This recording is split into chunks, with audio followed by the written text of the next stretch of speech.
Hare Krishna. So, in the ninth chapter, Krishna ended the chapter with a very, very wonderful shloka where he said, Manmana bhava madbhakto madhya jimam namaskuro. So, the first word, manmana, always think of me, always meditate on me.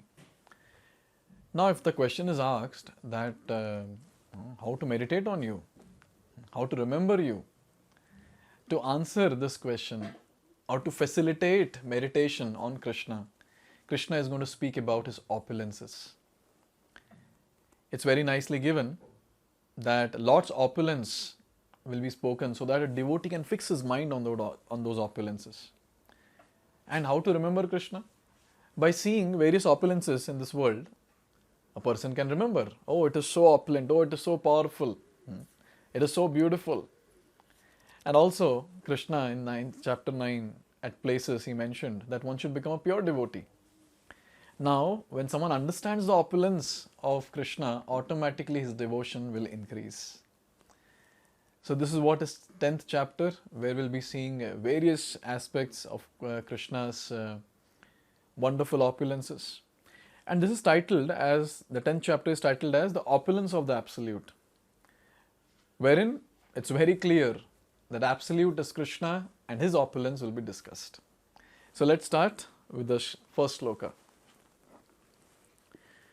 Shri Bhagavan Uvacha Bhuya eva mahabaho Shrinu me paramam vachah Yatte ham priyamanaya Vakshyami hitakamyaya. Shri Bhagavan Uvacha, Lord Shri Krishna spoke. What did he speak? Here it is given. Bhuya eva mahabaho shrinume. Bhuya shrinume. Listen again. Whom is he talking to? Mahabaho, oh mighty armed one. And why is he speaking? He is speaking because Priyamanaya. Again, he's speaking to Arjuna only, right? Throughout, he's speaking to Arjuna. Why is he speaking? Why is he revealing the confidential things to Arjuna? Because he is Priyamanaya. He's a very dear friend of Krishna. And then he says, and speaking this for Hita Kamyaya, for your benefit. And he says that I shall speak to you further, giving knowledge that is better than what I have already explained. So, Param Vachaha is going to speak a very, very important knowledgeable aspect. And here he says that Yatte aham vakshyami. I am going to speak. I am going to personally speak about my own opulences. So, a very nice shloka where again Krishna is showing his very, very merciful nature. If Krishna does not reveal himself to us, we can never understand Krishna. So Krishna, being very merciful, he is revealing himself to us in this 10th chapter. In fact, in the middle 6 chapters, very, very clearly, he is talking about himself and he is talking about the process of bhakti. Let's see some of the important points here.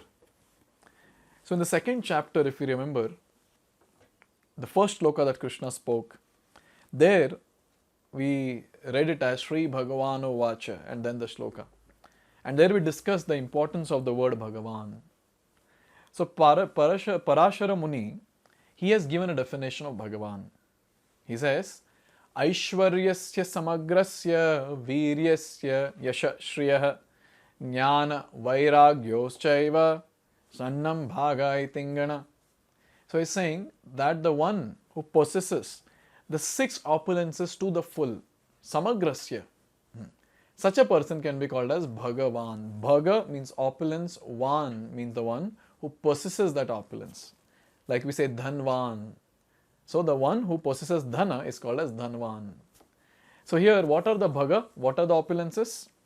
Aishwarya, wealth. Aishwaryasya samagrasya virya, all strength. Yashaha, fame. Aishwaryasya samagrasya virya yasha shri, that is beauty. Jnana, knowledge. And renunciation. So all these 6 to the fullest is there in Bhagavan only. And a person who possesses this to the fullest is called as Bhagavan. And there is only one personality who can be called as Bhagavan, because he is the only one who possesses all these six to the fullest, and he is none other than our very dear worshipable Lord, Lord Sri Krishna. So we see in entire Bhagavad Gita, here nowhere it is said as Sri Krishna Vacha, Sri Mukunda Vacha. What is it said as? Sri Bhagavan Vacha. Even in Srimad Bhagavatam we'll find wherever Krishna is speaking, there it is very nicely given as Sri Bhagavan Vacha. Here it is said that now Krishna is instructing Arjuna in more confidential knowledge of his opulences and his work. Previously, beginning with the 7th chapter, the Lord has already explained his different energies and how they are acting.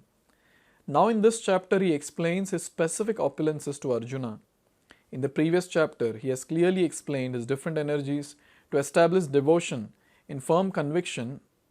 Again in this chapter, he tells Arjuna about his manifestations and various opulences. So here, in 7th chapter, Krishna started revealing his powers. He spoke about his energies, he spoke about various things.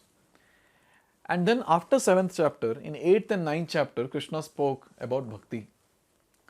Now in this particular chapter that we're going to see, he speaks about his vibhutis, that is his opulences, and he also speaks about the confidential elements of bhakti.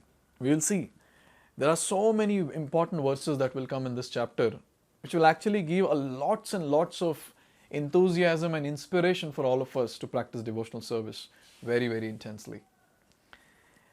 The more one hears about the Supreme Lord, the more one becomes fixed in devotional service. This is the key.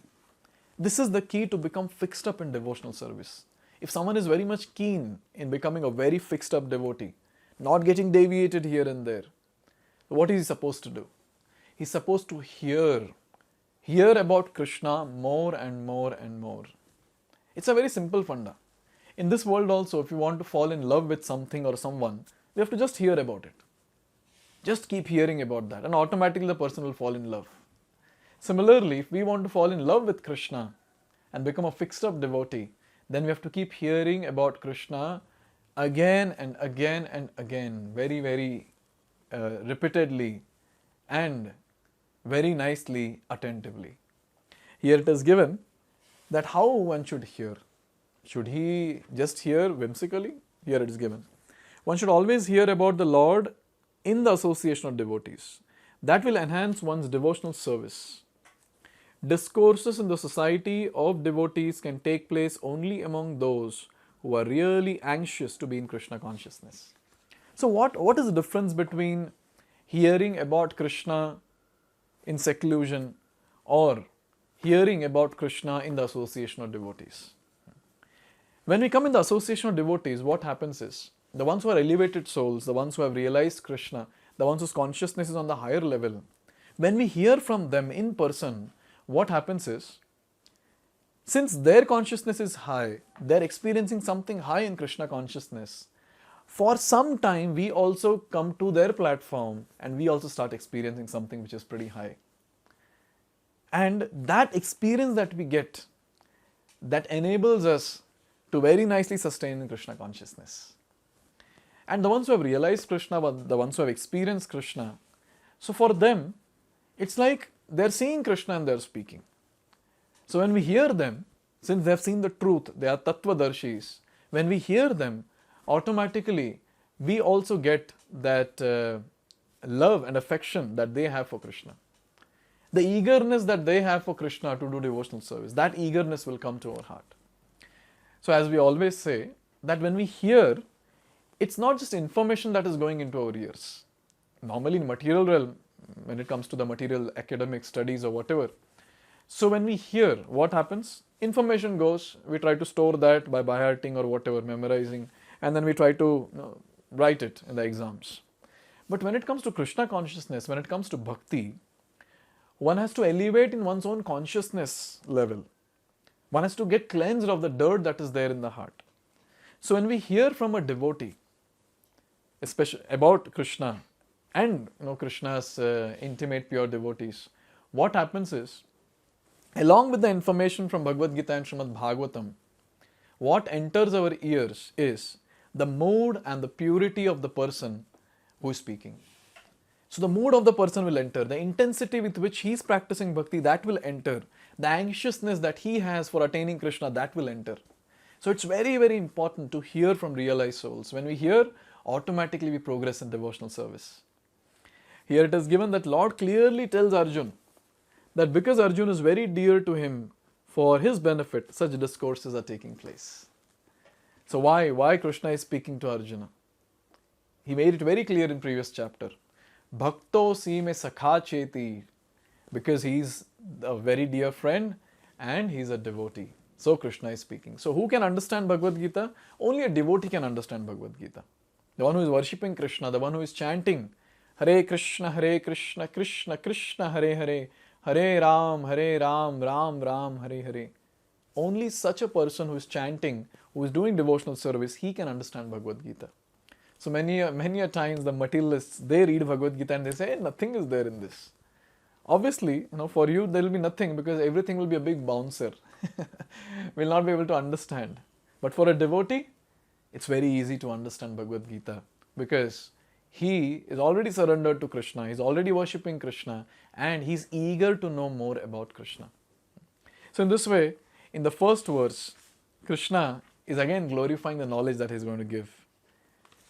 Now from shloka number 2 to 7, Krishna is going to present himself as the mysterious origin of everything that exists.